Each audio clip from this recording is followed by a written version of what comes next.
Hello, my loves, and welcome to a new episode of Publisher's Brunch with Karis. My name is Karis Rogerson. I am the host of this podcast.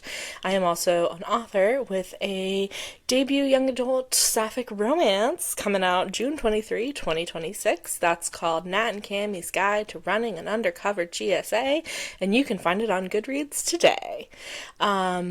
Before we dive in, I would like to just give a couple updates. Speaking of Nat and Cammy, I wanted to let y'all know that there is a cover reveal coming on February 5th.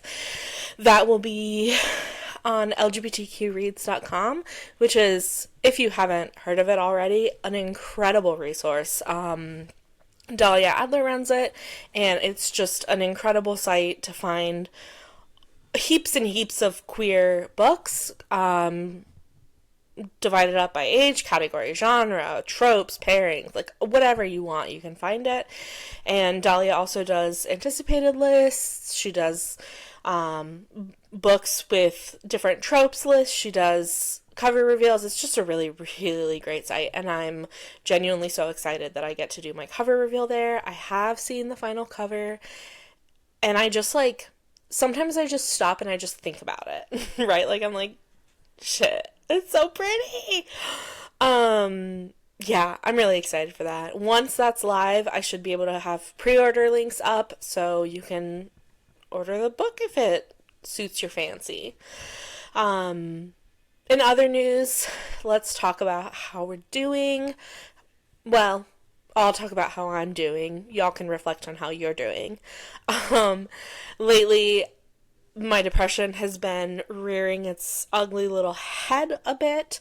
I am trying to combat it in the usual ways. Obviously, I'm taking my medication, I'm going to therapy, I'm trying to take care of myself so that I feel better in my body and in the way I look and present myself to the world. And another thing that I'm doing is I'm trying to get out of the house and socialize. I found a new coffee shop slash bar that I'm obsessed with. I've been going there since December, and I like to get out and just, if I don't have any plans that day, no meetings for work, no other, conflicts, I'll just go and I'll post up there for a couple hours and get some work done, and it's really fun. My mental health has been exacerbated by what is happening in the world, globally. I mean, there's so much happening, but in the past week, 8 days alone, we've had invasion of Venezuela and a kidnapping of their dictator, which is just one of those things where it's maybe he didn't deserve to be in power, but also who gave us the right? I don't actually believe in the United States' right to be an imperial power. I don't like it. And I wish that someone with power would stop acting like this is just a normal thing for a president to do and recognize that the man is batshit. In other news, as I'm sure you know, and I will give a trigger warning for this session, the next couple minutes of discussion, I will be talking about the ICE killings, or the killing this week of a U.S. citizen. Her name was Renee Nicole Good. She was 37 years old. She was a queer wife and mother, and she was, I don't know exactly what happened, but she was in her car trying to leave the scene, and an ICE officer shot her in the head and killed her. And to me, it's obvious and clear that this was an act of murder. Of course, the administration figureheads are already trying to spin things. They are liars. They are known liars. We've known this since 2015. Trump is a liar, and everyone who works for him also a liar. So when they say, oh, she was a domestic terrorist, she deserved it, 99% chance they're lying, and this time it's 100%. And it's just, there was another shooting on Thursday in Portland, Oregon, and this one I haven't seen as much talk about. The shooting victims, I believe, have survived, and they, last I heard, was a rumor that they're being released into ICE custody, and of course, again, the administration is saying that they were affiliated with a gang. I don't think they've done anything to try and prove that, and so I simply don't believe it. And regardless, like, whether someone is guilty or not of whatever they're being accused of, it's not up to a law enforcement official or a ICE thug to execute them. Like, it's just not. I don't think the state has a right to execute anyone. I don't think individual civilians have a right to execute anyone. And I don't think agents of the state have a right to execute anyone. That's just not something that I believe. All this to say, I'm winding up to my call to action for the week. As you may know, if you've listened to previous episodes, this is a podcast that I want to forge into not just a community space, but as a vehicle for good. So every episode I have a call to action based on something that's happening in the world. Sometimes it's a donation, sometimes it's an action, sometimes it's educational. This week I am encouraging everyone to go to fivecalls.org or to look up Celeste Pewter on her website or on social media. She does a lot of education around what's happening in the world and also how to contact your political representatives. And so today I would like to encourage everyone to make calls to your representatives, your senators, and your House of Representatives folks. There are two big subjects that you can talk about. It's the Venezuela invasion and also ICE raids. I think fivecalls.org has some scripts ready, and it'll also direct you to the correct recipient of your calls. I plan to call after I'm done recording this. And honestly, I'm like, disband ICE, impeach Kristi Noem. She's a liar, and she is fomenting violence as we speak.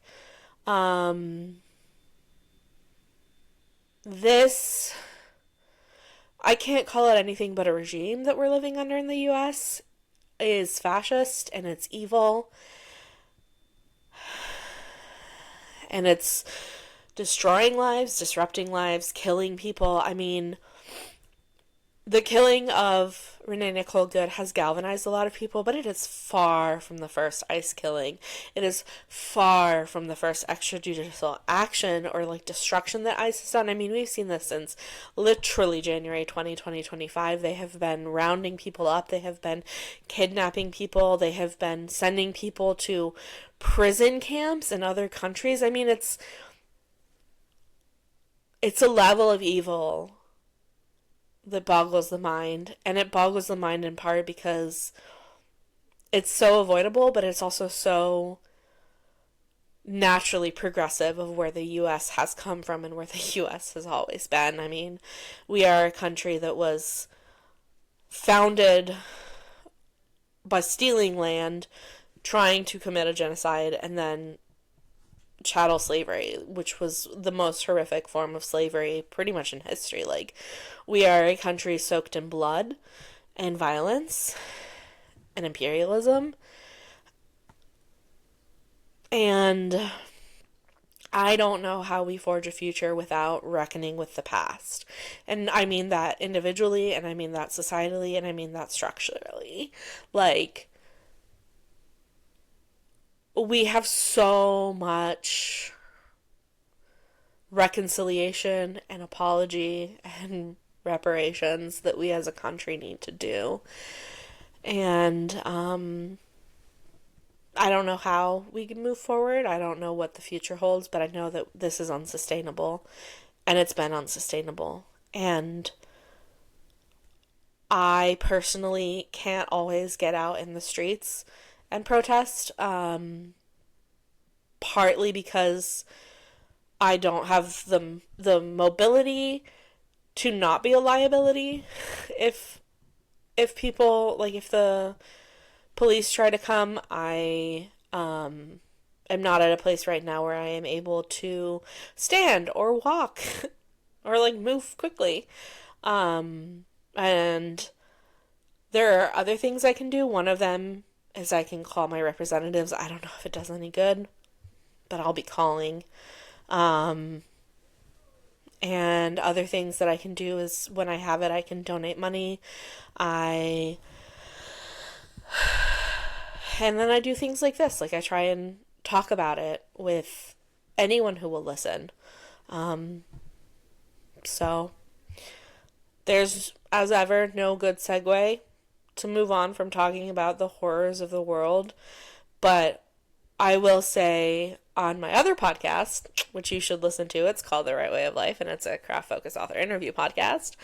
I was chatting with a guest for an upcoming episode, and I got really emotional talking about romance as a genre, and specifically the happily ever after as a vehicle for hope, which is revolutionary because hope is the thing that keeps us going. Hope is the thing that gives us the ability to try to fight back.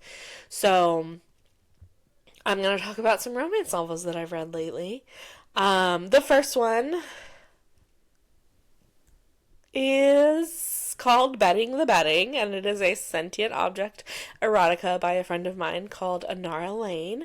It was my first sentient object erotica, which was cute, and I knew that Anara is an incredible author. I knew that she writes sexy scenes like so well, and I had faith that she would turn out a good book, but I didn't expect how sweet it was. And I don't mean that in the like romance aspect. I mean that in the like the main character's journey aspect. The like her arc was really meaningful to me, and there was a surprising depth to it, and it was really beautiful and really sexy, and I highly recommend you check it out.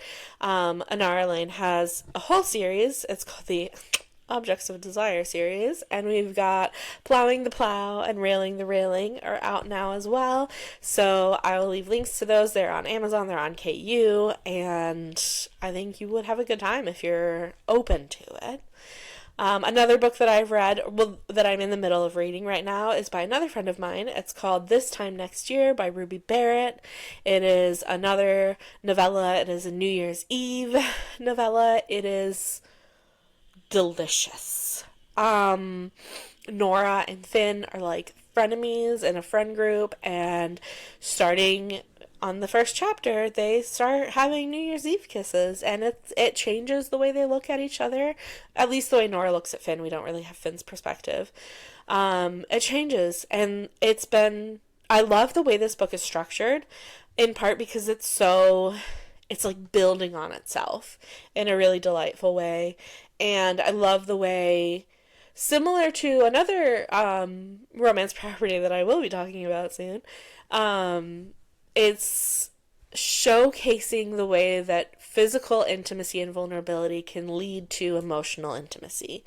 Sometimes, for whatever reason, two people are not able or willing or ready to be emotionally vulnerable and intimate with each other, but they have like a physical connection, and by acting on that, it opens the doors for that building of that foundation and that romance. And that's not something I ever thought about a lot growing up, because evangelical, thought premarital sex was a sin, etc., etc.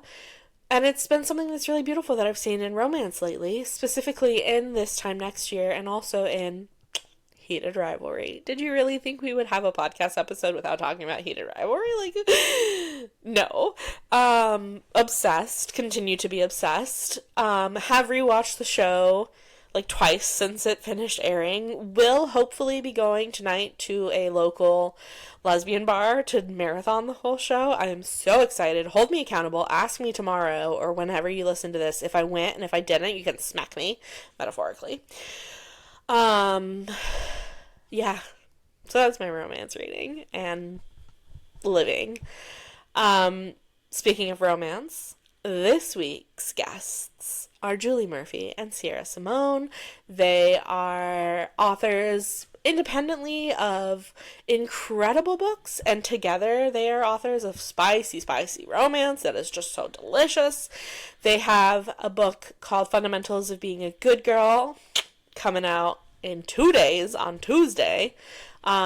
I read it. I was obsessed with it. I immediately emailed their publicist, and I was genuinely so shocked that they said yes. Like, it blew me away. I was delighted. I'm going to read their bio, and then we'll just dive into the interview, and I think y'all are going to really enjoy it. They're so fun. So I pulled this from their website. It says, "It all started with a series of tropes. Just one bed, forced proximity, and a dash of enemies to lovers. And now, 10 years later, Julie Murphy and Sierra Simone are best friends and co-authors of the USA Today best-selling The Christmas Notch series. Separately, Julie writes for all ages, with titles including Dumplin', If the Shoe Fits, and Dear Sweet Pea. Sierra is the author of several titles such as Priest, American Queen, and Salt Kiss. When they're not writing, Julie and Sierra enjoy forcing their families to go on vacation together and eating an array of pies while watching delightfully bad movies. Everyone, please welcome Julie and Sierra to Publishers Brunch." All right, hello everyone. Welcome to this episode of Publishers Brunch with Karis. I'm here today with two incredible authors, and both individual authors and co-authors. This is Julie Murphy and Sierra Simone. Hello, Julie and Sierra. I hope y'all are doing well. Would you mind just introducing yourselves and your books to the listeners? Sure. Hi, Karis. Thanks for having us. Of course. My name is Sierra Simone, and I am the author of Priest. Yeah. The cruel thing is this is a podcast, so like I know. I don't know. I was No gonna one will say know. you can really hear the Catholic in her voice. Yeah. And I'm Julie Murphy, mostly lifelong Texan who writes heartwarming stories about teenage people, college-age people, and now very grown-up people finding their way in a world not always meant for them. Can't you hear the Texas in my voice? Yeah. Don't forget half cats, half humans, like spooky summer camps. I also write for smaller children books that are really about fighting your own sense of bravery and courage, even when you might be a little bit different. Oh man, you really hit home on that intro. Yeah, and I was just like, I should be you. Hey, I'm Sierra Simone. I wrote Priest. That's perfect. Yeah. No. Hey, I'm Sierra Simone. I'm the reason why you can't make eye contact with a priest anymore. Yeah. Some of us couldn't like ever this. make eye contact with a priest for different reasons, Yeah, but... Exactly. Yeah. All right. Well, if you guys listening couldn't tell, it's opposite day, so just switch those two voices in your head. No, I'm Julie Murphy. I write books about fat kids and also sexy books now, too, because Sierra Simone is corrupting me. And this is... Oh, and I am Sierra Simone, and I do write books about priests and, you know, making eye contact with them, generally. Yeah. Generally so they can smolder at you. Yeah. And when the boyfriends are boyfriends, that's also your brand. Oh, yeah. I do like making the boyfriends. I would say that's a lot of the draw. Yeah. in my I mean, books. what is the point of having a boyfriend if not for a boyfriend to also have a boyfriend? Yeah. Exactly. That's my philosophy, apparently. I am so delighted to have both of you here. I have been reading... So when I started reading romance, it was only YA, which means I discovered Julie first via Dumplin'. Changed my life. Aww. Literally, I wrote an article about it for Bustle. You can find it on the internet if you want. Thank you. Or not. It's very old. Oh, no, I will. I'm going to search it. It's like 2016 something. Yeah, anyway. And then I discovered adult romance through the means of Red, White, and Royal Blue. And there was Sierra. And then I found them both, you know, writing together. I read Fundamentals of Being a Good Girl, which is their book that comes out on January 13th of 2026. Yep. Perfect. I got it. And it was it made me question a lot of things about myself, because when I was reading it I was like, I don't like men, I'm a lesbian. Anyway, fun fact, no, I'm not, I'm bi, and I do like men, and books helped me figure that out, and so did TV shows, but that's neither here nor there. um how are you two doing in terms of, I am doing, like, the world sucks right now. It's winter as we're recording this. It's December. My mental health is on the fritz, as it almost always is, but, like, especially these days. So this recording for me is really like a bright spot in my day, where I was like, okay, just gotta, like, grin and bear it, make it to Friday, and I can talk to Julie and Sierra. And so y'all don't have to share anything too much, but just, how are you? This is a place where you can share whatever you want. I first have to tell you that paired together, conversion therapy are the worst 2 words I've ever heard in my life. But if it's conversion therapy to being bisexual, then, like, I'm, like, kind of into it. Like, and you're there. if Dr. Bramlow is going to be the impetus, then, like, we're honored. Yeah. As 2 raging bisexuals who are constantly sleepy. Oh my god, I'm we're also honored. always sleepy. My It's a friends call me the bisexual nap thing. queen. Yeah. How are you, Sierra? I'm good. I think that the last couple weeks have actually been strangely encouraging to me, not in the sense that the news is any better. Like, I think that we're still, living in an age of encroaching fascism and war crimes. But one of the things that has really been this, like, flickering hope for me is seeing the emergence of extremely queer and, in some cases, extremely weird movies, TV shows, and books that people are responding to with an intense hunger. And as, one of the aged, as we all are, as an older person, it's encouraging to me because it reminds me that I have lived through difficult times before, never really in this particular way, but one of the things that led to better times, that led to progress, was the refusal of art to make itself more palatable, to make itself less queer, less weird, less liminal.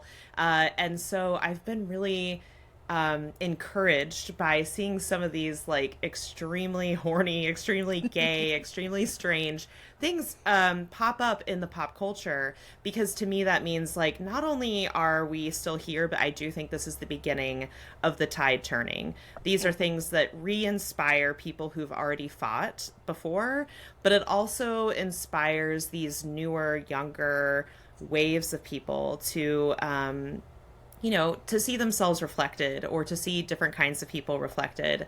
It just gives you, like, this fuel for going out in the world and, doing things that really have an impact. So I don't want to make it sound like watching, Chinese Omegaverse shows are going to, like, cure the world necessarily. Like, you still have to go. Desire.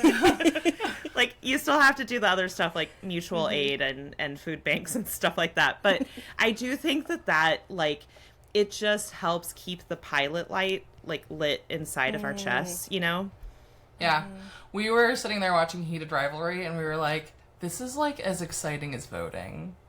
But maybe I shouldn't say that out loud. But also it is, because, like, this is so much fun.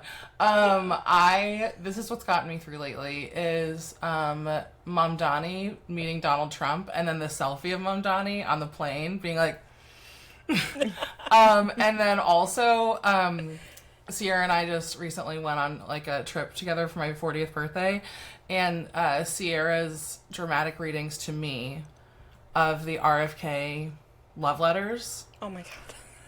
Has really, it was a real monumental moment in our friendship, I think. I do think that was validating as a romance writer, as, someone who is of the trade. I found it really validating, because I was like, you know what, this is harder than it looks. We joke all the time about, like, if I can't sell pictures of my feet, then I'm just going to start writing smut or whatever. But you know what? It is harder than it looks. There's a craft to it. And there is. so I felt really like, oh. Yeah. Also, one of our most unassuming friends texted both of us and was like, have you guys heard of felching? And that's how we knew, I think, that like it was breaking containment. Yeah, the that culture, we is as a changing. culture were breaking containment. Yeah. Anyways. Okay. Yeah. No, the Mamdani Trump meeting was a true moment of like, oh my god, these people are so easy to make fun of. They're horrible and they have too much power and they're doing bad things with it, but they're also so pathetic. Yeah. And that made me feel a little bit better. Also, what kind of, like, what riz is Mamdani manufacturing that Trump could be like, yeah, it's fine, go ahead, call me a fascist. Yeah, baby, it's fine. I know! It's great. That's great. That's like book boyfriend energy. I think that Mamdani has. Like, that's why he has such a hot wife. He's not only is he a book boyfriend, but he's like the third book in a series book boyfriend. He's the guy that you see throughout the whole series, and you're like, God damn it, give me a book about that man. Mm-hmm. That's Mamdani. Yes, love that. Yes, perfect. I'm trying to think of a good segue to the next question. We told you that this was going to go off the rails real fast, so I'm happy. I'm having a great time. The train is like speeding in the wrong direction, off the rails, and I'm just like head out the window, doing the hand wave or whatever. Bruce Willis is strapped to the top of the train, and we're just going. So one of the things that I love is Julie frozen. I think we have a frozen Julie. Am I back? She's back. Am I back? Okay. You're back. You're back. All right. I couldn't tell if it was just like gonna keep going or if it was frozen, because one platform that I use for podcasts, people just freeze while they're talking, and it's so confusing. No. I think it was because I summoned Bruce Willis, and then it just Okay. Yeah, gotta be warned. One thing that my friends all know about me that is possibly a flaw. Is that I really love an icebreaker question, but I love like a good icebreaker question / game. The / game is important here because there's two of you, and I was like, you know what? My favorite icebreaker game is Never Have I Ever. What if I just force them to play like sort of like literary, like romantic, literary Never Have I Ever with like 5 rounds. I love that. Super speedy. Okay. And then we'll be done with our appetizers for brunch, and we'll be able to move into the entrees that are metaphorical because we're not actually at brunch. So I can go first. I have a great literary Never Have I Ever because I thought of it as I was about to start this call, and I was like, I don't know what I would say, but then I was like, you know what, I do have a good one, and I can get both of you with it. So here's my hand with 5 fingers up. Never have I ever traditionally published a book. Okay, well, I would be sipping my mimosa right now. Okay. Yeah, so I am winning because, of course I am. And then you have 4 nevers left. Okay, so now I'm supposed to say one, right? Yes. Okay. Never have I ever read Pride and Prejudice. Ooh. Girl. Yeah, you know this about me. I had forgotten it. Oh, wow. Whatever. I love being scandalous. No, it's okay. I'll say something even worse, which is that I like the movie better sometimes.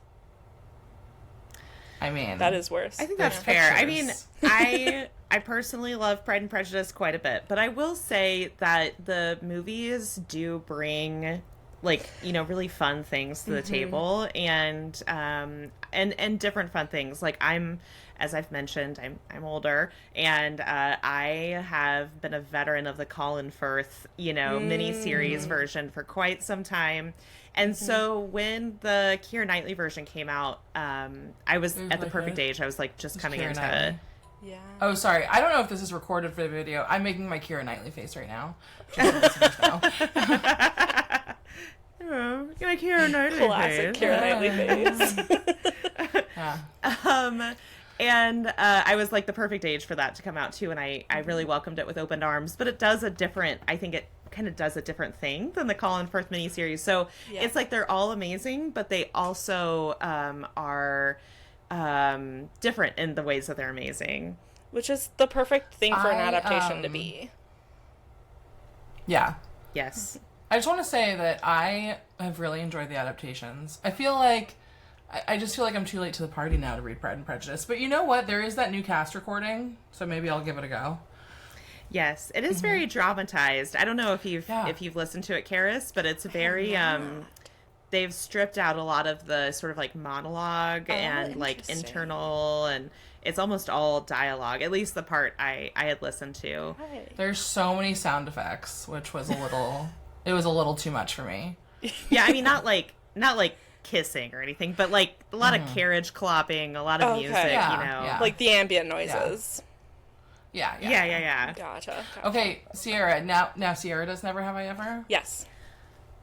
Okay, never have I ever wanted to write a friends to lovers book. You got me. That's Yeah. that's my favorite. Yeah, one. F them friends to lovers.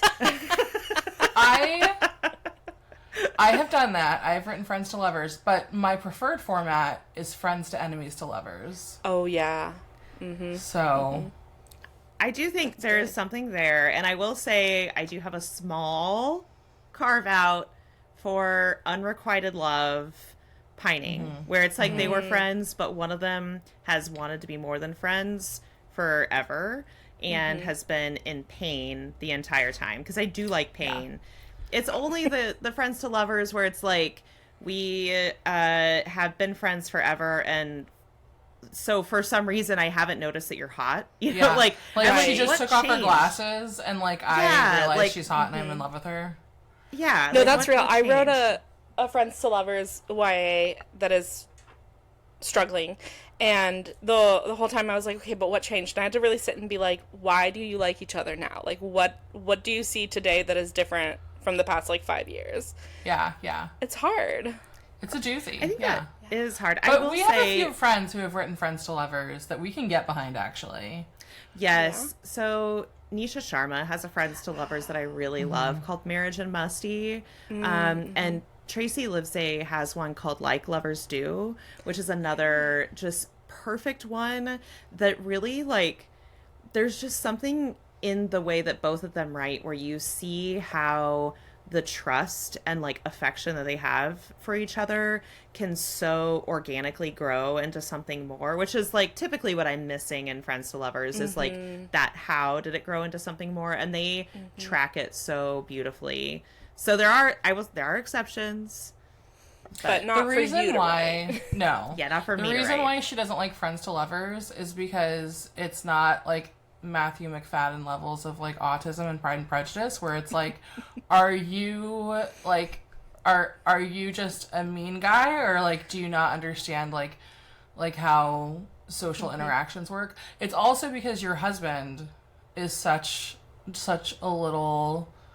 My husband is like Matthew McFadden, Mr. Darcy, a Yeah. little bit, where he's like, everyone thinks I'm so mean and reserved. It's actually because mysterious. I'm in a room full of people and I'm terrified. Yeah. Which, and just so we can like close the loop a little bit, this is one of the key differences between Colin Firth and Matthew McFadden, I think, is that Colin Firth Darcy is genuinely, is this a PG-13 podcast, Karis? Do I need to keep it? No. Okay. I think that Colin Firth Darcy is genuinely an asshole. Like, I think he's like, he is rich, he's a jerk, and he plays it that way, and I love it. And then Matthew McFadden plays this like, you think I'm so mean and mysterious, but actually I'm just the most awkward person you've ever met. I have so much social anxiety. And so they're very different expressions of the Darcy. Okay, wait, I have a question. Were we supposed to do these Never Have I Evers? Were we supposed to each do 5 of them?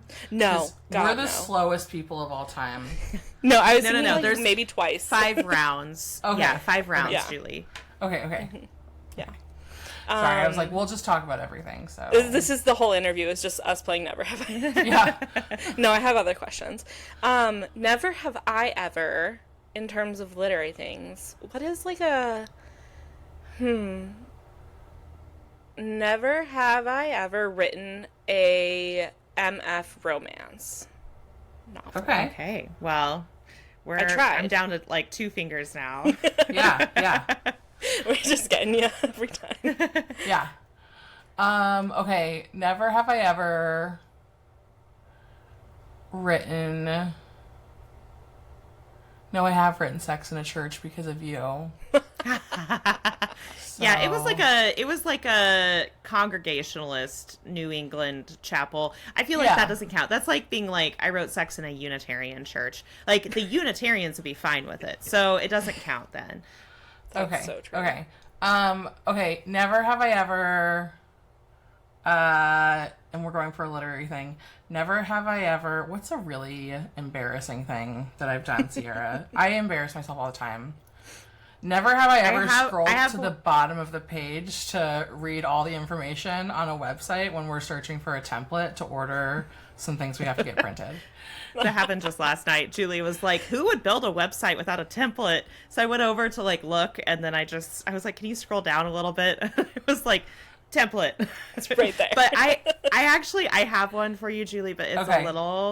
it's a little embarrassing for you. So you're gonna have to. I'm ready. My embarrassment never- tolerance is high. Never have I ever mixed up prologue and epilogue, and then had Sierra Simone rant at my face about how my plot was all wrong. Yeah. Yeah. So I was like, hey, Sierra, what if I did this for the epilogue? And I meant to say, what if I did this for the prologue?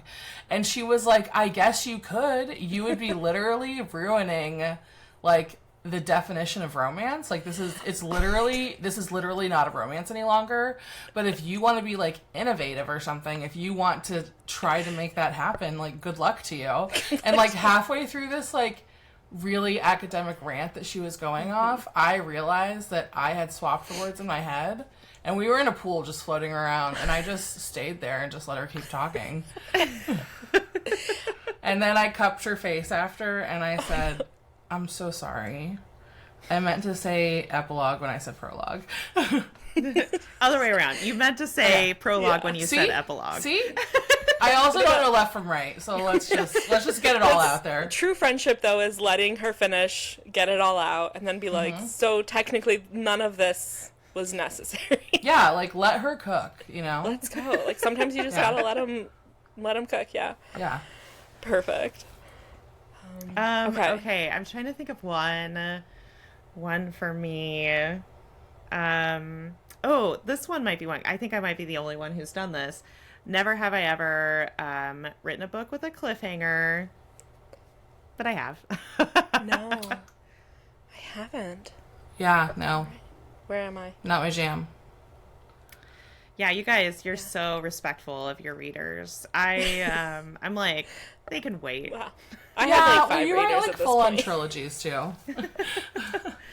I think that I was just like I was in college during the days of shows like Lost, where like the episodic cliffhanger structure was just so baked into the structure of the show. And I think it just like rewired something in my brain where I was like, I like this pain. I think Yeah. cliffhangers are a harder sell like today in 2025 than they were 10 years ago, I feel like. Yeah, because we're all gonna die. Sorry. Well, that was also true then, but it does feel more imminent. Yeah. Yeah. Yeah. Okay, I can't think of anything else, so I will move on to our next question. Okay. Which is gossip related, because Ooh. we've had maybe a mimosa and an appetizer, which I can't think of a brunch appetizer, but you know, something, an hors d'oeuvre of some sort. So what is the best story or one of the best stories that you have heard or witnessed lately? Whether it's a fictional story from a TV show, a movie, a book, something that happened to you, or like you were at the coffee shop and you saw the most awkward first date. I just have to say that this is one of those questions that's so unfair because Yeah. it's like I have stories that if we were drinking alone together would have you on the floor. But because we are recording this publicly, I feel like I have to go Are to you like thinking my about B-sides. fish right now? Because I'm thinking about am fish right thinking now. about the And we fish can't story. tell the And fish story. I know. Paris, one day when we see each other, Okay. not on a recorded I'm gonna remember podcast, this. you ask us Yeah. about the fish story, okay? Yeah. Okay. Yeah. I'm writing. Okay, I'm not what- writing it down. what I'm is just this- like putting it in Yeah. my brain. Committed to memory. The thing is, we both spend so much time together that we share all of our stories. So, like, everything. Like, I'm not kidding. We see each other, like, I don't know, like 8 hours a day at this point. Living the dream. So what is a good story we've heard lately? Yeah, what is a good gossipy story? Did we hear anything on our trip with the girls, I wonder? Oh, let's tell them about, do you think what's-her-face, the person we rented that house from, did she have a good story? Do you remember? No.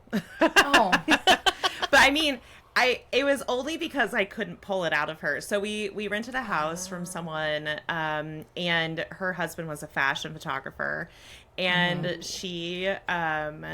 they built this house to be a backdrop for like fashion shoots, and they've had supermodels out there, like Adriana Lima had gone out there to take pictures.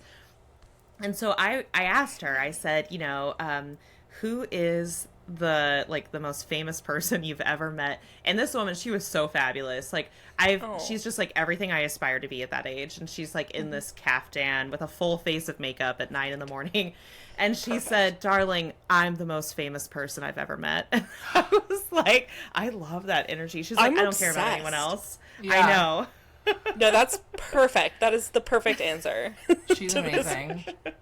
Okay, my other favorite thing, and I think our friends are pretty shameless and they won't mind us telling this story about them, but we went on this trip.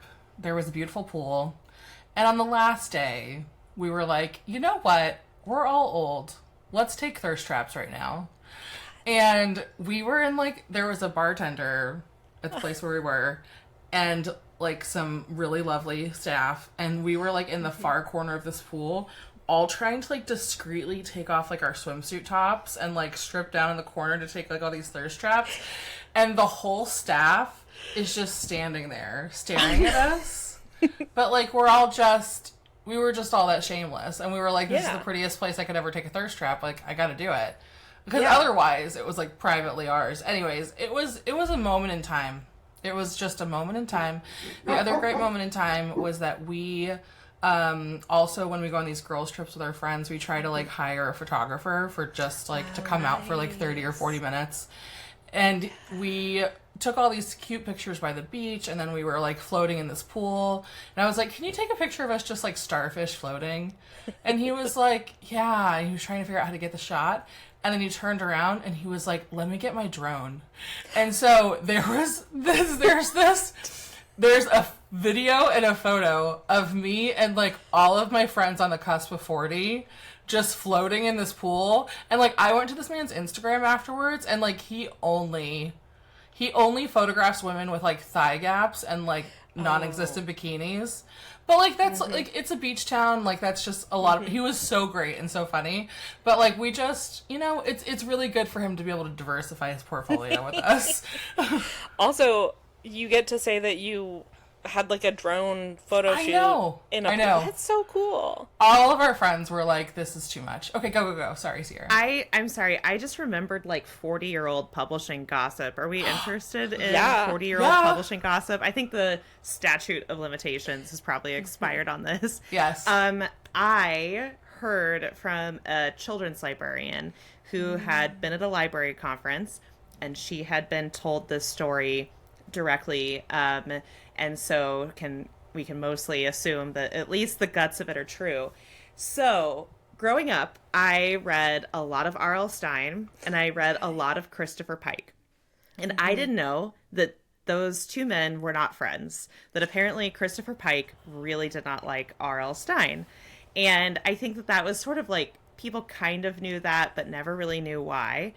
And it turns out that back in the day, before R.L. Stine wrote any horror, Bob, that's what Julie calls him. Yeah. Bob, my good friend Bob. Yeah. My husband works at Scholastic, so I sometimes get to meet Bob. He never remembers me, but he's always nice. He's Julie Murphy's husband is one of the few people who is authorized to touch and carry Slappy, the ventriloquist doll. Yeah. Which is cool. basically having nuclear codes in publishing, I think. Yeah, for sure. I think you're right. And so originally Bob R.L. Stine was writing jokes. He was writing like joke books, and he wasn't writing horror at all. And a publisher who had been working in a pretty close one-on-one relationship with a writer to develop and write like horror stories, asked this writer to do like a new line of horror stories, and the writer felt like it was not, I don't know, literary enough, not intellectual. It wasn't meeting his artistic vision enough. And the publisher was like, okay, fine. Well, maybe Bob can do it because he just churns out joke books. Like, we'll just give him the idea and then he'll just be able to sit down and, you know, blast this out real fast. And so R.L. Stine was like, yeah, sure, I'll do that. Whatever. Like, I'm a working writer. Like, what do you need from me? I'll do it. And he did it. And of course, it became a huge success, a huge hit. And the writer who had refused, who had turned up his nose, was none other than Christopher Pike. And so he had declined to do this project, which I had interpreted to be Goosebumps. And then it became a huge success. And then I think Christopher Pike was like, oh. I could have done it better. Yeah. A little pouty. Well, I do guess, also love when we will corner a publicist sometimes and be like, tell us the most ridiculous thing an author's done. Didn't you hear one about an author who took their credit card that the publisher had given them to travel and went to a sports paraphernalia store? This is not me being coy. I genuinely cannot remember the author's name because he's like a thriller author or something. Okay. And so the publicist had told me his name and I was like, have never heard of this guy. But back in the day, this is less common now, but 10, 15 years ago, sometimes when you were traveling on tour, a publisher would just give you a credit card for like the hotel, for meals, for taxi rides or whatever. And that way you didn't have to submit a stack of individual receipts. You would just book it all on the card. But when you are given the card, they give you like a little, like, you know, this is your gun, there are many like it. The speech where they're like, this is for food, this is for taxis. Right. Like, this is not your credit card to just, like, it's for travel expenses. And I guess this author really felt like travel expenses included $7,000 worth of jerseys and sports paraphernalia and had put it all on his card. And then afterwards they were like, what was that for? And he was like, I thought the card was for me. Yeah, he's like, I thought that was just my card. Like, yeah, just my line of credit at the publisher's expense. That is, I cannot even fathom that. That's so funny. Okay, also, I was like, oh, okay, so some sports things. No, $7,000? Yeah. What are you going to do with all that? Yeah. There's not, I mean, I'm not into sports enough for that. I don't want to sound dismissive of, like, an entire cohort of my profession, but that is some boy shit. Like, I just really, like, a woman would never.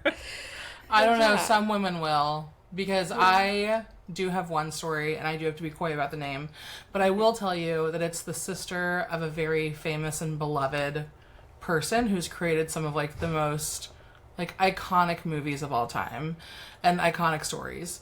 And this sister was writing a book of their own, and they had to travel from San Francisco to LA. And they got to San Francisco, the airport, and there was a delay.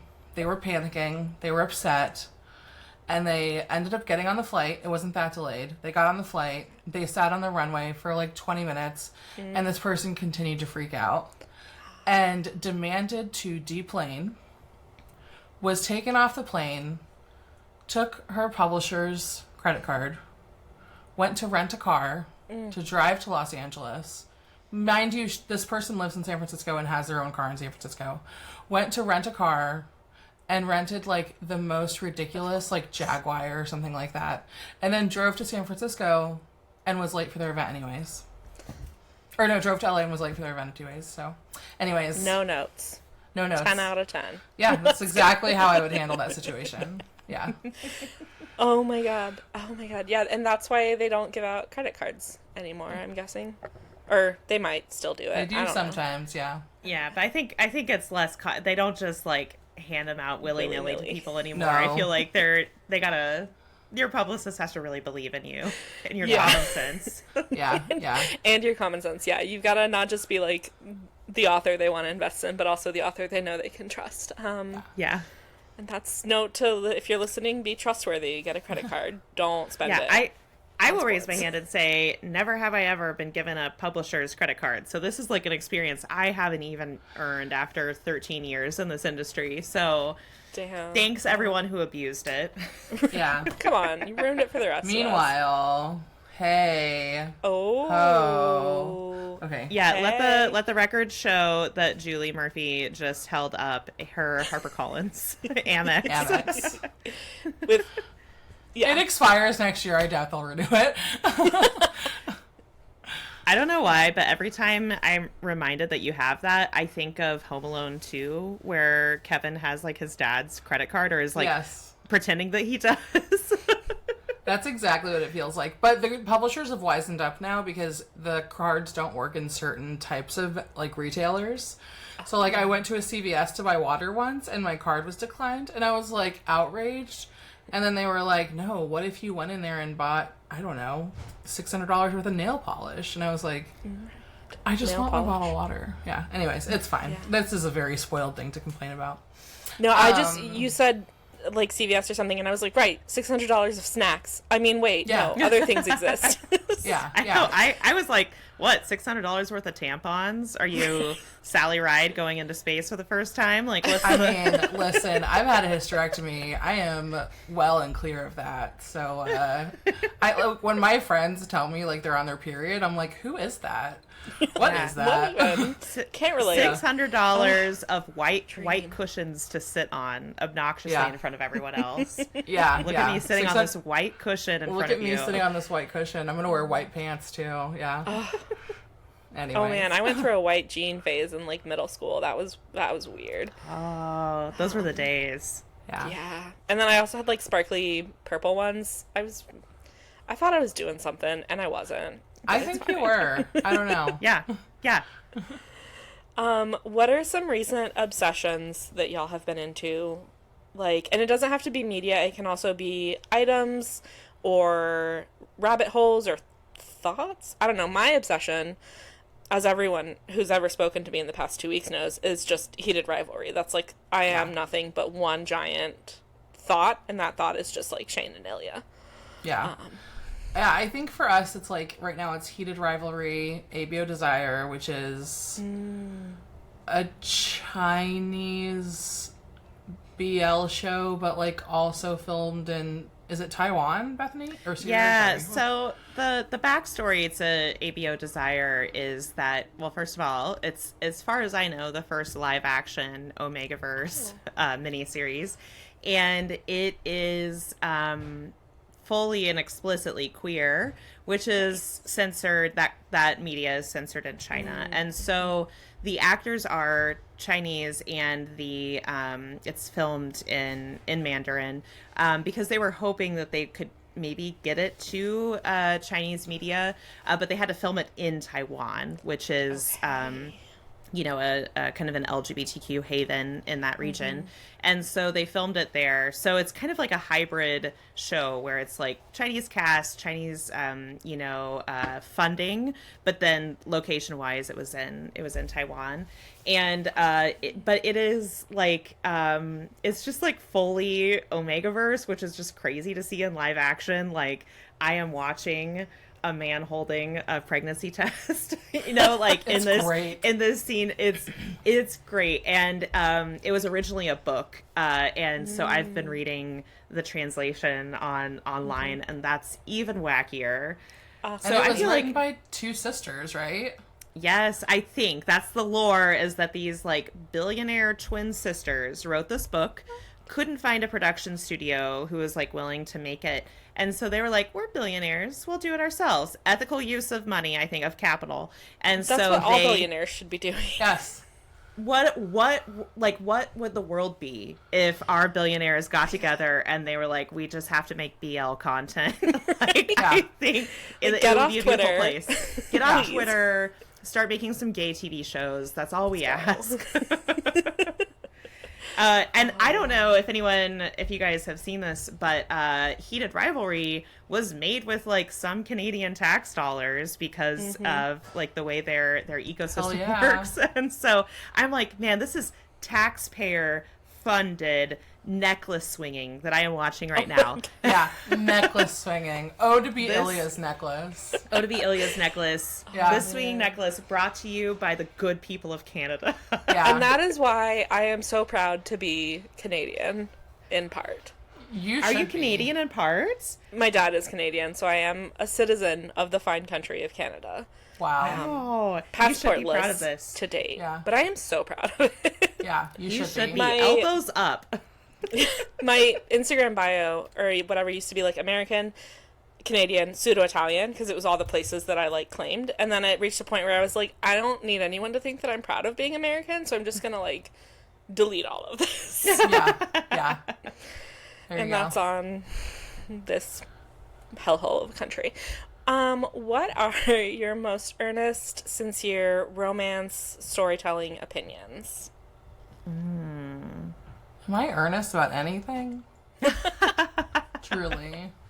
I think you are. Yeah. Do you want me to go first? Yeah. Thanks. I used to work in a 1950s all-electric house in the suburbs of Kansas City, and I would put on a poodle skirt and I would give tours of this ranch house built in 1952 that was supposed to be the house of the future. And life was more boring, I think, in 1952 because tens of thousands of people came over the course of like 2 months to walk through this house and go like, oh, they would dress up. Like the pictures of people visiting this house, they would put on like their hat and gloves, heels, to go visit this house and wonder at the idea of having a 20-inch television or whatever. And one of the things that's really funny about the house is that the primary bedroom has 2 twin beds. Because that was what was on television at the time. In the early to mid 50s, television was, regulated by Hays Code-esque regulations where, showing a couple in a single bed together was considered too salacious. And so producers got around this by having the twin bed set up. It was never meant to imply that married couples should sleep in 2 different beds. It was never meant to reflect a reality. It was purely a practical measure to have scenes between the couple in their bedroom and still comply with the code. And it was so influential that people in the real life who were married, who had been in one bed, were like, well, this is trendy. And when it was time to buy new beds, they would buy the twin bed setup. People who were already married. And I found that so fascinating as I was giving tours of the house, because it really went to show how life can imitate art. How when something is reflected for us, we have almost an instinct to interpret that as reality. Even if logically we can convince ourselves that something is constructed, that mom on Pinterest does not actually have her shit together, it's all presented for us and it's curated. Logically we know that, but our instinctive response is to see what's given to us as reality. And I truly think that power can be warped and weaponized, or even in a less overtly evil way, just be used to perpetuate a status quo that doesn't benefit everyone, but unconsciously, right? There are people who are making TV shows and writing books who aren't sitting down to be like, I'm going to replicate something that only benefits some people, but it happens unconsciously because people aren't challenging their internal perceptions and biases.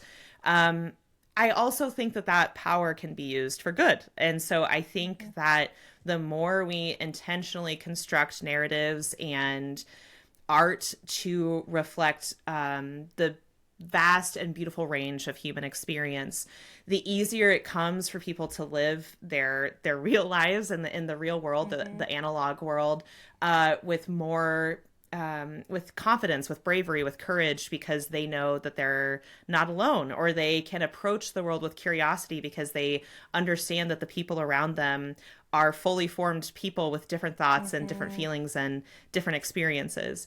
And so I really believe in the power of romance to help us construct a world where parity, where inclusion, where equality are front and center of our connections with other people. And that what a happily ever after represents is not a fairy tale fantasy, but a way of living that extends respect and dignity and affection to everyone around us in our lives. I told you she was going to answer with substance. I told you. I got chills. Yeah. She's the brains.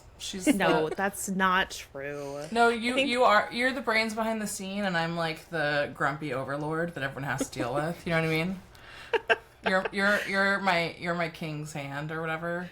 Okay, so I like where I've turned into like the evil vizier, who's like the Grima worm tongue. So that was a compliment worked right back around. No, never. That's no, fine. Actually, you are the king, and I'm the one whispering in the background, being like, "Do this, do that." So I'm the worm tongue. I truly do not have a sincere bone in my body.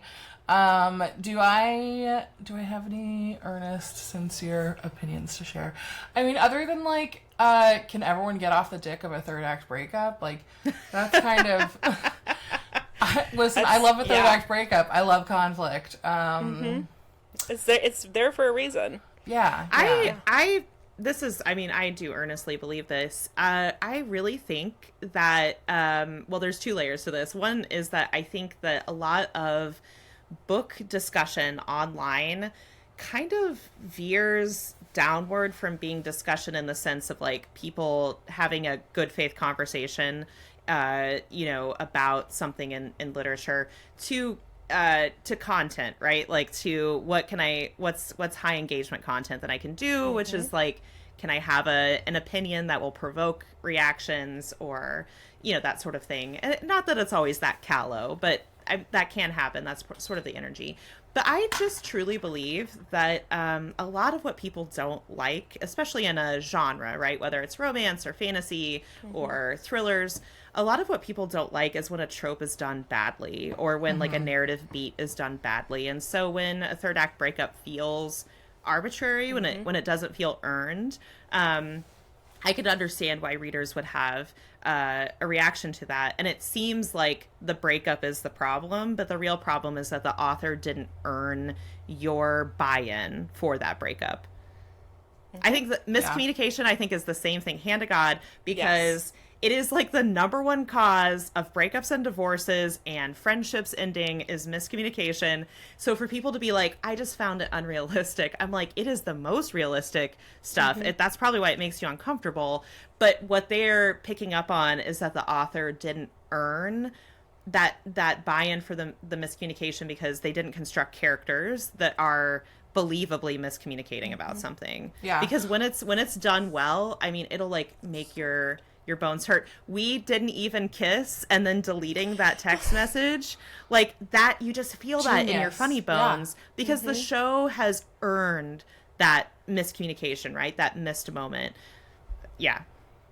Okay, also, sorry, Julie, I took over your rant. No. The miscommunication thing is so true because anytime someone's like, why don't they just tell them? I'm like, let me see your brave ass go tell someone who you're infatuated with that they hurt your feelings. Yes, or that you love them. I want to see the text messages between you and your mom right now, and every time your mom cut you down or belittled your choices, did you say, Mom, that really hurt me? Yeah. Some of you did because you've been in therapy, but some of you have not. And so I don't want to hear, a 5-minute video about how people should be communicating perfectly, because we don't. That's just like not human nature. No, I feel this especially. I feel this especially when it comes to YA, which obviously the adult reviewers especially, have some takes when it comes to YA. But I'm like, I spent my 18th birthday, I did not speak to my best friend, who I lived with because I was at boarding school, the whole day. I was miserable the whole day because I thought we'd had a fight the day before, and I was like, well, she's never talking to me again. And so I'm just going to spend my 18th birthday crying. And then the next day I was like, oh, can we make up? And she was like, wait, what's wrong? Why didn't you talk to me yesterday? And I was like, my God. You're mad at me. And she was like, no, you're mad at me. And I was like, I'm an idiot. And I was, because I was 18. Yeah. And we're still friends to this day. Yeah. Yes. Yeah. This is so Julie Murphy coded. Okay, one thing you are earnest about, Julie, I will say, is that I think you are very protective of your characters, of giving your characters room to make mistakes and to act imperfectly. And that is controversial, because I do think a lot of readers, especially, and I'm one of them, like when I read, I am kind of looking to exit my body and my present timeline and enter into a new timeline. And so I do think that I have some empathy for readers who are like, I read to escape. But sometimes that's sort of an excuse, I think, for people to be like, I don't want to feel anything too deeply. And you are very protective of, like, you don't let that influence your storytelling. The reviews that are like, this was, I was so frustrated with, Willa Dean or whoever. Like, you don't let that affect the next book you write. Mm-hmm. Yeah, I think it's actually, that might be called oppositional defiance disorder. I know this might be getting a little ahead of ourselves, but Julie has a book coming out in the summer of 2026 called Vera Stein is Fine. And it is this sexy, hilarious, quirky, and just like delightful story about a woman who turns 40 and her grandma sells the house that they're living in. And after years of being a caretaker for her mom, who had cancer and then passed away, Vera is now homeless. And it's because she spent all of her time taking care of her mother and then her boss, and never taking care of herself.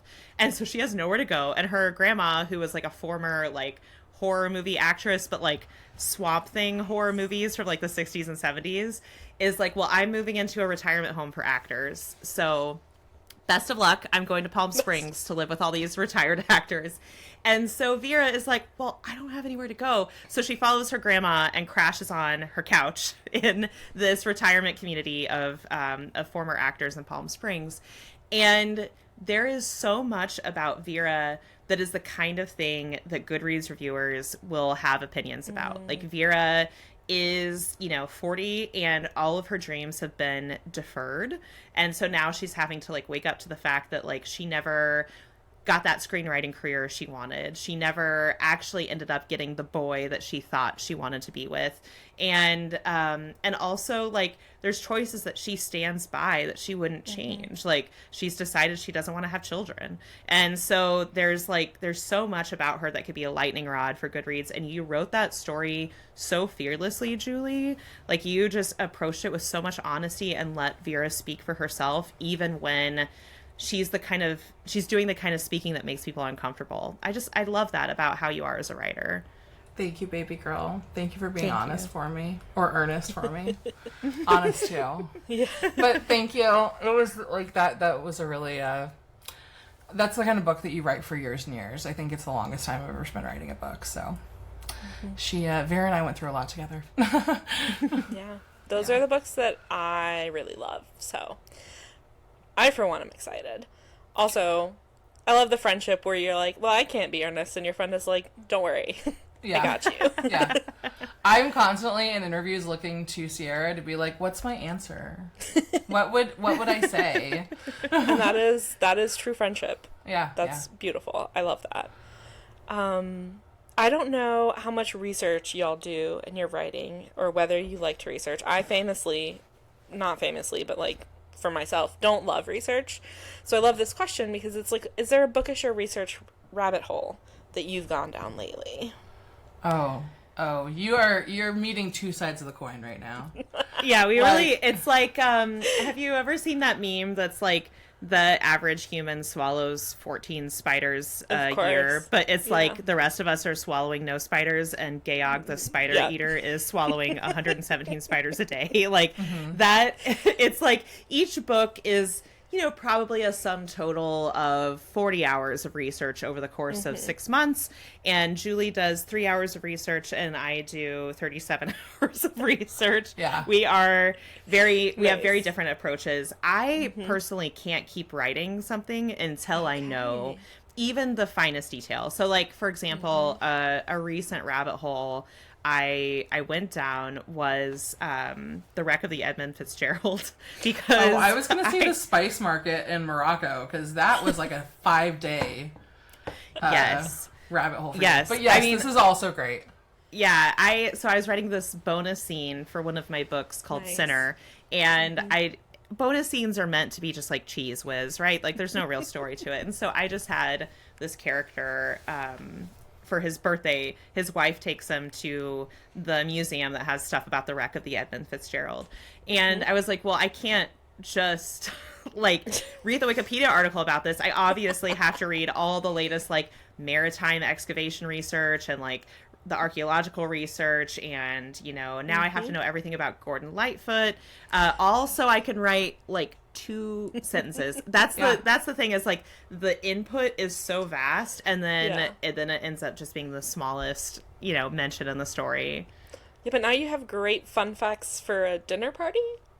That's right. Oh, That's I mean, right. this bitch can talk. Like, if you, she's my favorite person to go places with and be like, hi, I'm Julie. This is my best friend, Sierra. She will small talk at you until you're ready to leave.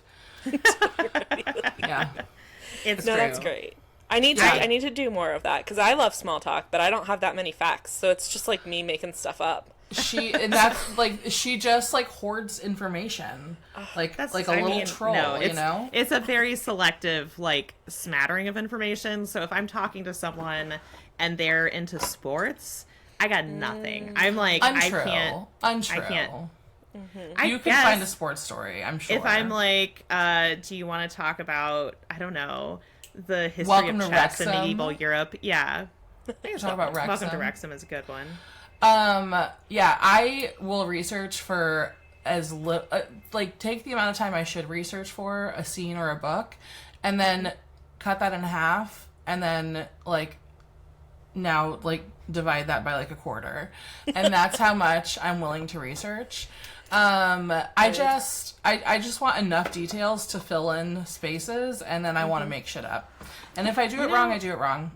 I will say this is like this is discrediting yourself a little bit, because I do think that you do more research than you're letting on. Like right now she's writing a book about a tattoo artist, and so she has been learning all sorts of stuff about, I mean, you've put in the deep work by being covered in tattoos, but you're also learning some extra stuff about how it works behind the scenes.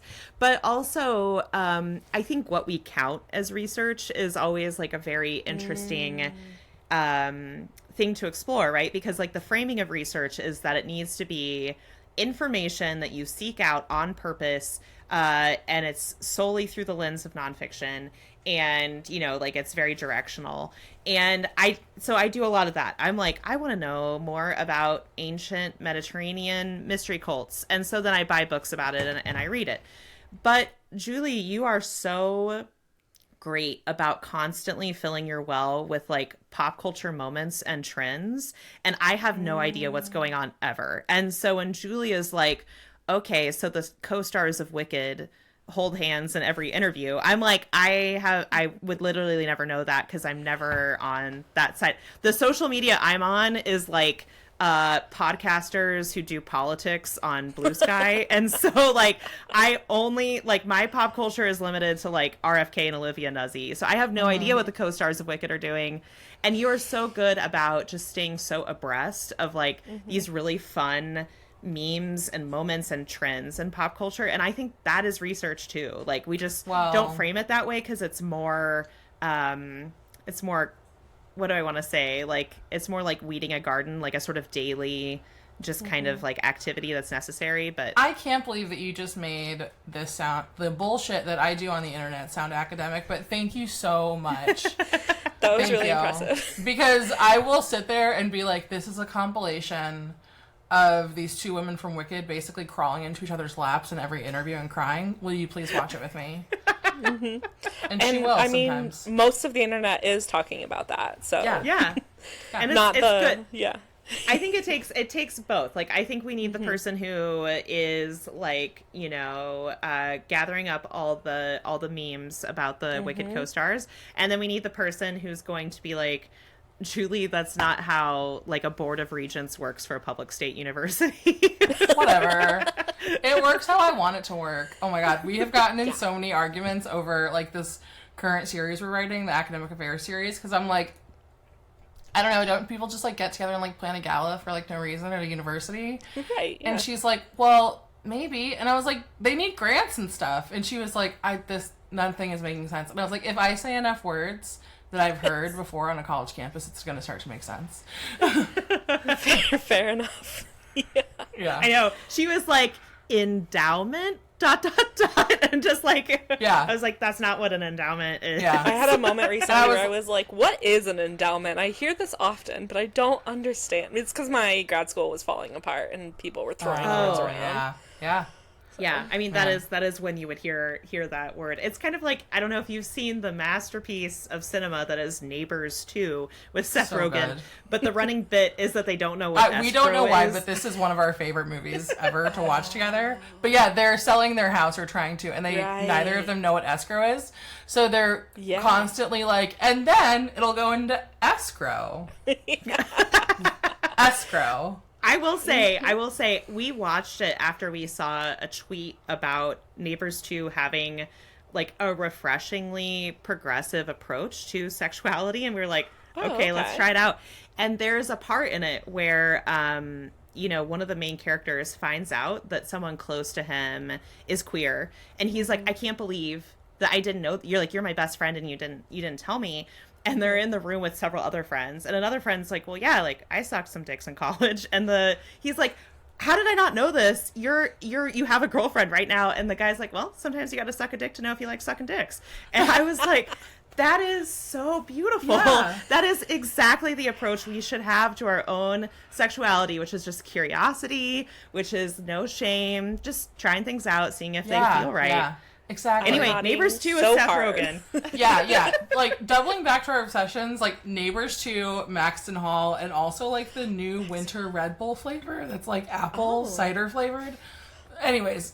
This was the most random effing list, Julie. Okay, but it's all true. But I loved it. It was perfect. Yeah. Also, apple cider Red Bull? Listen, I hate Red Bull. I don't like things that are caffeinated. I don't like things that are bubbly.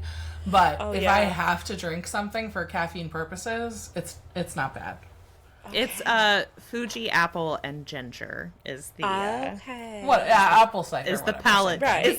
It's the nose of the Red Bull. Yeah. Those are the notes. Oh my gosh. Amazing. Let's talk about book recommendations. What are some recent reads that you would like to share with people? I mean, ABO Desire. Well, obviously. Find the translation online. I am currently reading Son of the Morning by Akwaeke Emezi, and it is this stunningly, gorgeously sensual story about a young woman who is sort of, at the beginning, we understand that she is different. And the other person who understands that she is different is the devil, who is very sexy. And so it's like a love story and a love triangle with actual Lucifer in the mix. And Akweke's writing is so... I don't like saying things like lyrical, because I feel like that kind of descriptor has been co-opted for books that I find interminably boring.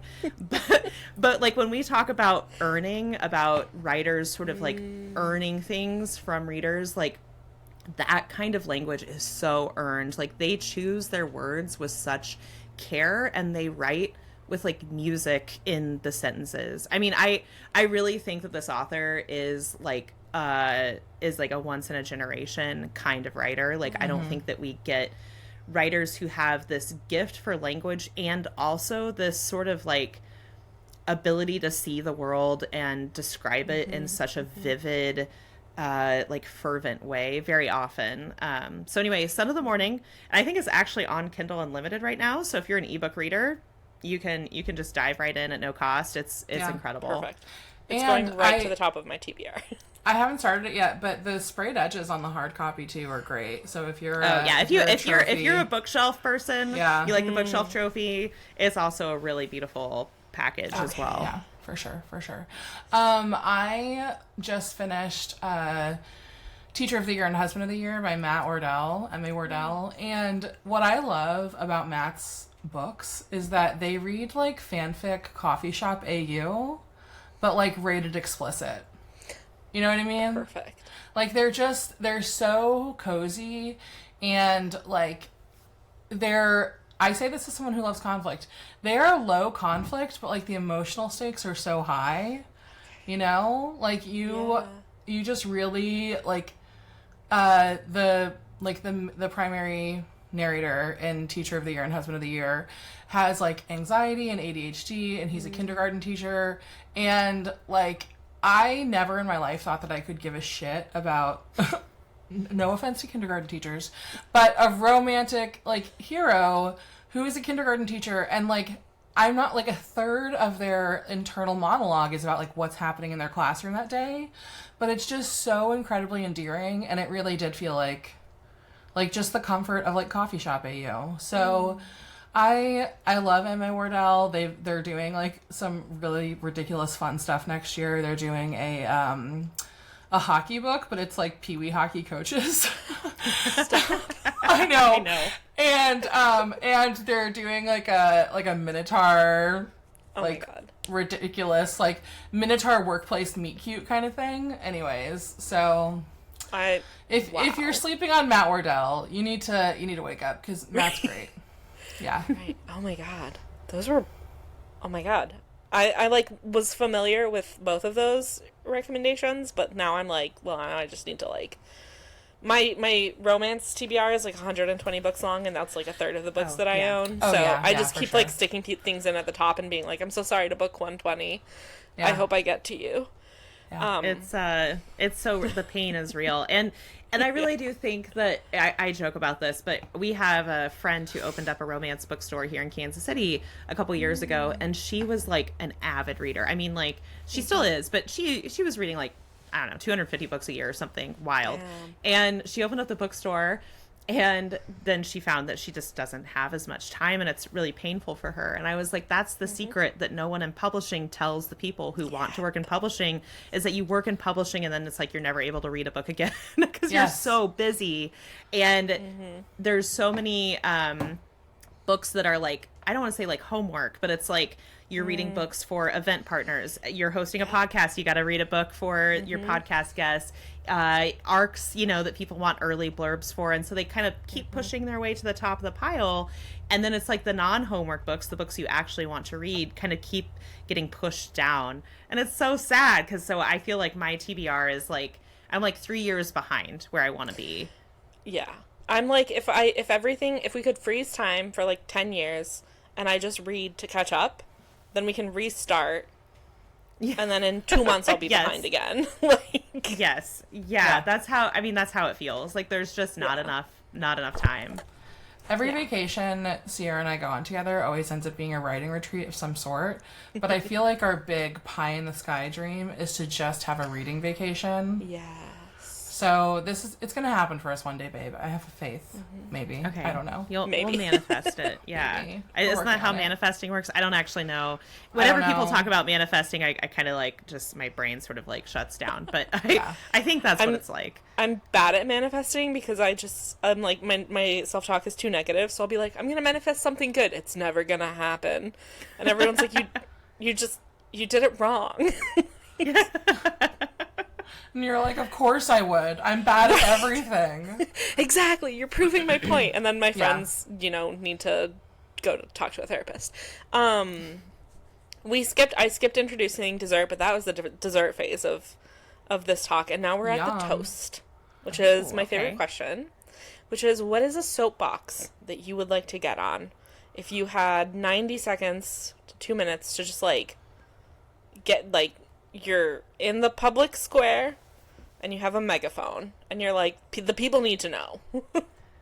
Oh, Sierra gosh. won't let me get on my soapboxes, just so you know. Well, some of them are not meant for prime time. There's a meme photo that she sends me of like the hands, like the hand emoji squishing the, like, what is it, a goose's mouth shut or something? Mm-hmm. It just says shut. And that Shut. is... Yeah, that I, like, Julie will text me and she's like, can I say this? And then I'll just send her the picture of the little goose having his beak squished by a giant hand. And then the text just says, shut. Yeah. Yeah. Shut. Yeah. Oh. Okay, so this is what I will say. I feel like I can say this and not get in too much trouble. I am this, and I have lived on the internet for a long time now. One of the things I hate about the internet is people who grow their notoriety and their presence on the internet by having hot takes. And people who do this and then in turn are like, look at what this awful thing is that this book and this author did. If you want to see something better and something better, you should read my book. To me, it is like one of the grossest, most disgusting things.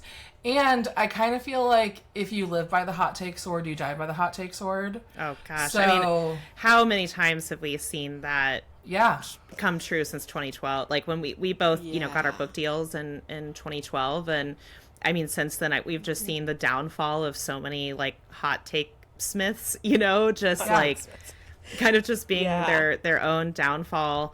And it's like, I wish there's so many younger authors and influencers that I kind of wish, I had the ability to take a side at like a hotel bar and be like, let's have a drink. And also let me explain to you the downfall of your ancestors before you, like, you don't want to travel down this road, which we're not like, equating like a hot take to conversation. Like, I think that like there's like there's a difference between the two. And I think that, like, obviously we have to hold a place for having conversations and sort of evolving the way that we think about, especially things like inclusion and how to make sure there's equality in our genre and bring visibility to the places where, bad things are happening. I think that's necessary. I think there's just like a certain small, it's not a ton of people, but a small group of people who, when you look back at their content over the last 3 or 4 years, like, that's all they do, right? Is sort of this like controversy mining. And it's like, this is my hot take, I guess, would be, to piggyback on Julie, I think that turning these conversations into content has led us to a place where even on our own, even individually, the way that we interface with books has become more shallow. Oh, that's my dog. Sorry.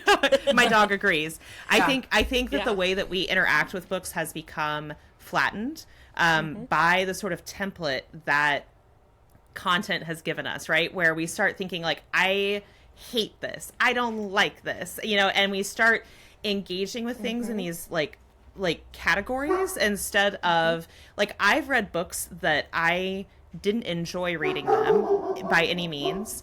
And I still can't stop thinking about them 20 years later. Yeah. And so if I had gotten on the internet the minute after I read, I don't know, The Secret History and have been like, here's all my thoughts about this book.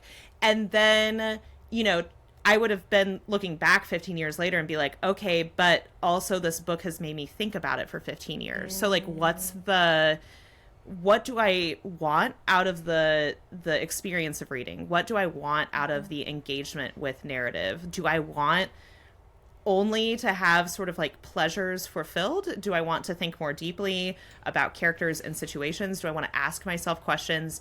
Am I willing to trade that for a little bit of immediate discomfort? So I really think that sort of this content farming, that again, it's only a sliver of people, and I do want to differentiate that from true and valid sort of discussion of the industry, that has sort of given us this, life imitates art, right? Like, we're seeing that reflected on our phones, and it changes the way that we individually on our own and privately interact with stories in a way that I don't think is really healthy, because it feels like more and more I see people acting like preferences are rules, you know, like Yes. I Secret Baby, right? Like that's a really controversial trope. And I understand why some people don't like it.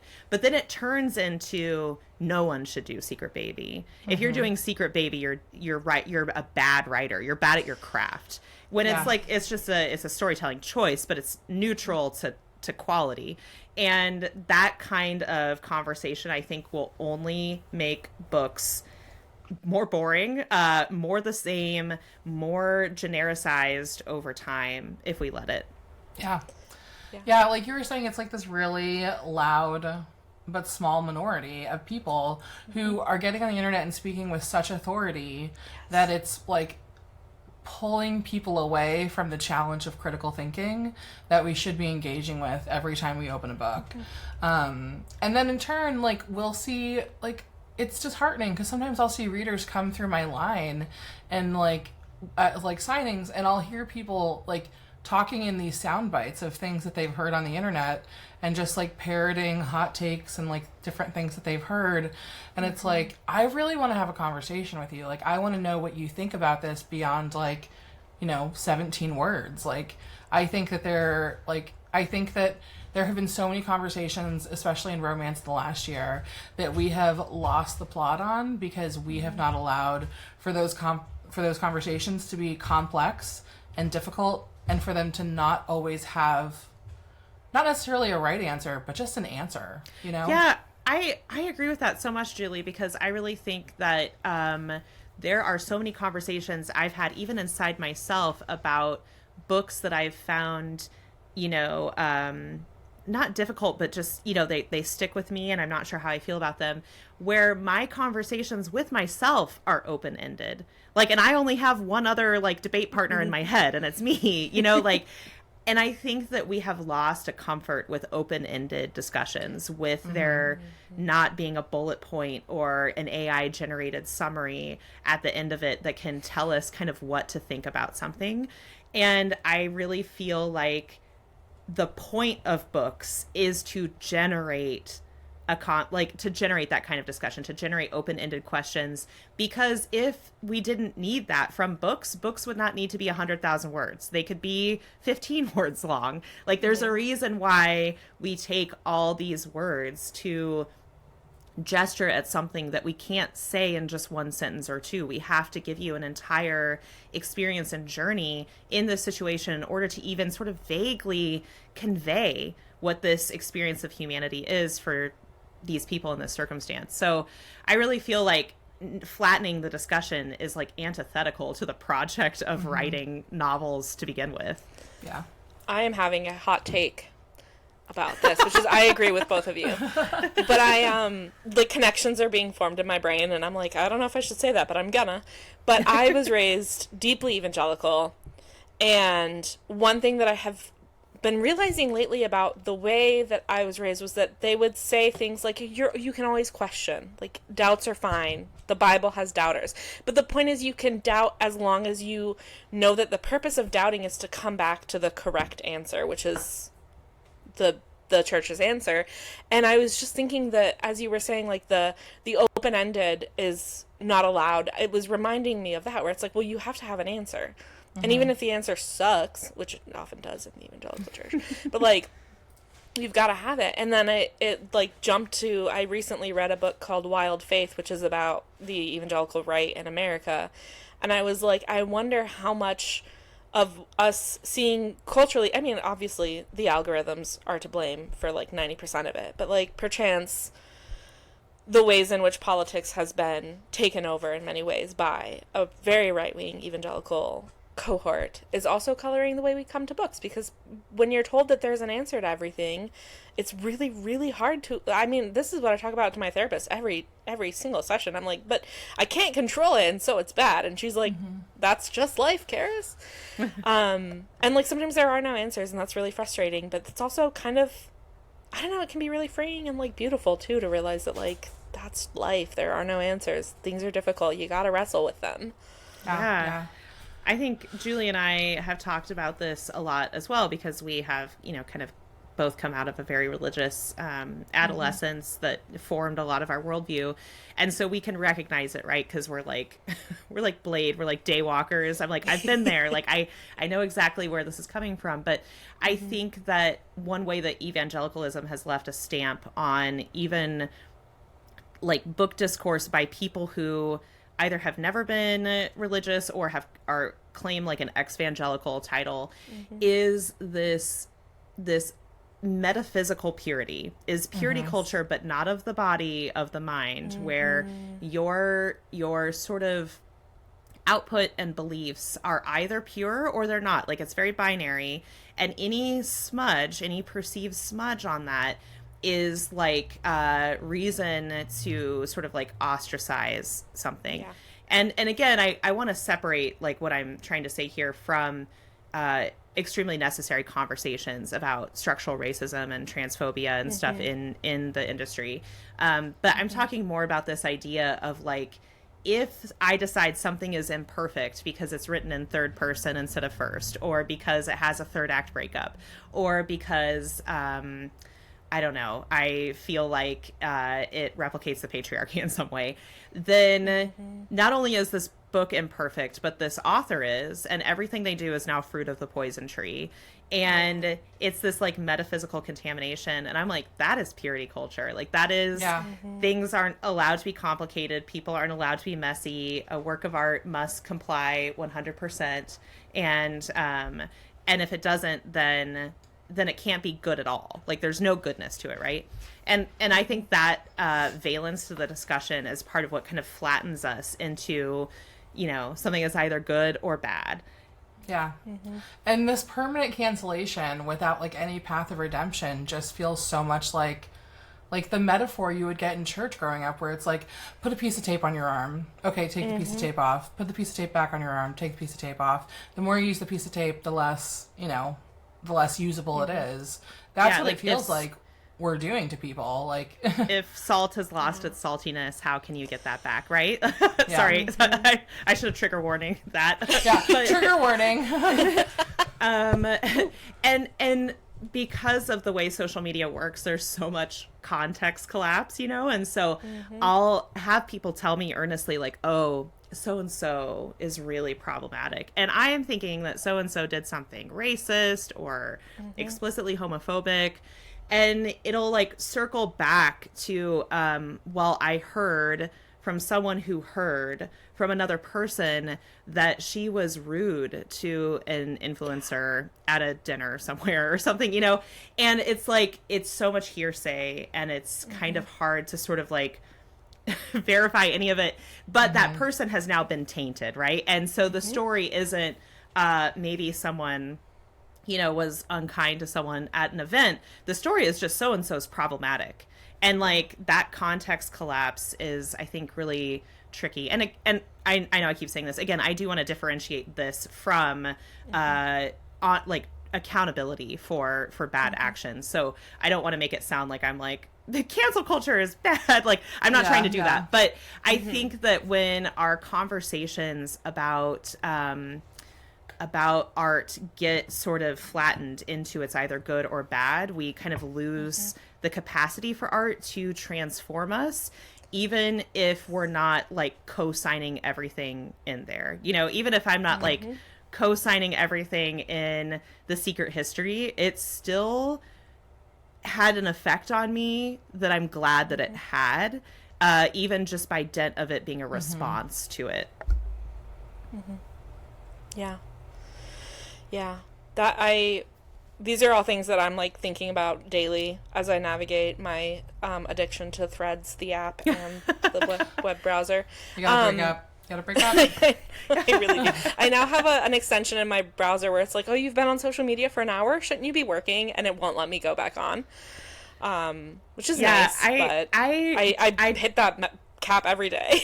Yeah, I don't go on a lot of social media, but one thing that I have noticed about Threads in particular is there is a pull for things to sort of be at like a 10 volume that as like a person who's been in publishing for too long, I'm like, oh, this is like a 2.5. You know, like, Right. yeah, yeah, this is annoying. Like, I do think that like the thing that you're going through is annoying. I don't know what it would be like being on someone's ARC team or something like that, right? Like, I think I didn't get an ARC from Berkeley. But then as someone who's been in publishing for 13 years, I'm like, no one gets ARCs from Berkeley. Like, I don't get ARCs from Berkeley. Yeah. I have been like, hello, I'm Sierra Simone. I would love to read this book. And they're like, no, sorry, we're out. Yeah. So, Yeah, I don't know, that Threads- is so true. Threads is like walking into the movie theater and like normally like one person is there yelling fire, but Threads is like everyone is chanting fire, fire, fire, fire. And meanwhile, there is no fire. Yeah, Right, And right. no It's one is like- getting up and leaving. They're all just chanting fire. yeah. Oh, what a perfect metaphor for Threads. Yeah. Okay, well, I am cognizant of the fact that we have been here for a while, and I will release you back into your daily lives. But before I do that, I would love to know where listeners can find y'all, how they can support you, about your upcoming book. Just like, let us know how to best support you and be your fans. You can find Sierra under a bridge, through a meadow, guarded by a troll. Yeah. No, you can find me, I'm on Instagram quite a bit, I'm Julie. I will one day, someday, hopefully, maybe get my newsletter back up and running. And we might even be looking at launching a Patreon next year, but don't hold me to it, because I hate commitment. And Sierra and I also have our joint website, it's julieandsierra.com, and we do have a joint newsletter because Sierra's in charge of it, and she's mommy. Sierra, where can they find you? Oh, also, Flavia, our wonderful social media manager, runs a lot of our social media. So if you ever are wondering if you're interacting with us, you can always just be like, Flavia, is this you? And then she'll let you know. And she passes on messages and things like that that we need to get to. So Yeah, I was going to say, like, 100% of my social media essentially is run by Flavia, at least on Instagram and TikTok. And so she will, when she comments, I think she usually puts, like, a little dash F to let you know that it's her. But if you message me on Instagram, you're actually, like, you're going to get Flavia. And she'll tell you it's Flavia and then be like, I'll pass this on. And it was because I just needed to centralize my inboxes. It's not good for me to have, like, 4 different inboxes because I just will not check them. So if you really need to get a hold of me, email is the best way. You can find that on my website, thesierrasimone@gmail.com. I do send out a monthly, sometimes a little bit more newsletter just to, like, you know, updates and things like that. And our upcoming book is Fundamentals of Being a Good Girl. Comes out January 13th. Julie and I are very excited because there's a lot of exciting stuff about the mediums this book is coming in. So you can buy a really gorgeous naked hardcover. That means it doesn't have a dust jacket with sprayed edges, but you can also support your local indie bookstore by ordering an indie exclusive edition of the book that has a slightly different color, different sprayed edges. It's very adorable. Our audiobook is going to be narrated by Victoria Connolly and Connor Cray, who are 2 narrators we are really excited to work with. And we are just generally psyched to introduce this entire world to everyone because we think we're so clever and pretty. And we are so clever and pretty. It. And I have a book coming out in the summer of 2026 called Devil. It is the next book in the pre-series. It's about an awful man with beautiful hair. And that actually probably is most of my books. And Julie will have Vera Stein is Fine coming out this summer, but she also before that has Student Union. Do you want to really quickly hype up Student Union? So Student Union is my first new adult series. It's kicking off with Clover and Bennett, who are former childhood friends turned enemies. And Clover finds herself in a position where she is about to start school, and she has lost her housing grant, and she has found a loophole in the housing bylaws or whatever of the university that says married couples can live on campus together. And so she proposes to the only person she knows who is also attending this university, which just so happens to be Bennett, the last person she ever wants to interact with ever again. So that comes out in May, and there will be 2 books that follow that in that series as well too. So yeah, we got lots of fun stuff coming up. Sierra didn't mention this, but if you do come see us on tour for Good Girl, we do have these stunning reversible dust jackets with art, and like the other side is like designed to look like a sort of like Victorian text kind of thing. Ooh. It's really stunning and pretty. There's going to be stickers, we'll have die cut bookmarks, and, you know, all kinds of stuff. A not safe for work vellum. So you can get any of that by seeing us on tour or pre-ordering from any of the tour bookstores or Under the Cover right here in Kansas City. Perfect. Yep. All right. Thank y'all. That was Julie and Sierra, y'all. Wasn't that so much fun? I had the best time chatting with the 2 of them. I would like to remind y'all to go ahead and hit pre-order real quick on Fundamentals of Being a Good Girl. If you're listening to this after Tuesday the 13th, you can just order it and it'll show up immediately. It is so worth it. It is such a fun book. So sexy. Oh my God. Go ahead and call your reps, talk to them about Venezuela, about ICE, and I'd love it if you would drop a comment on Instagram, Spotify, my DMs, and just let me know what you think, what you thought of the episode. Also, this is the 2nd episode in a row where I have accidentally put on the same outfit for the recording and for the intro and outro. I promise I didn't do it on purpose. This was my last dress. Okay. Bye, y'all. Love you.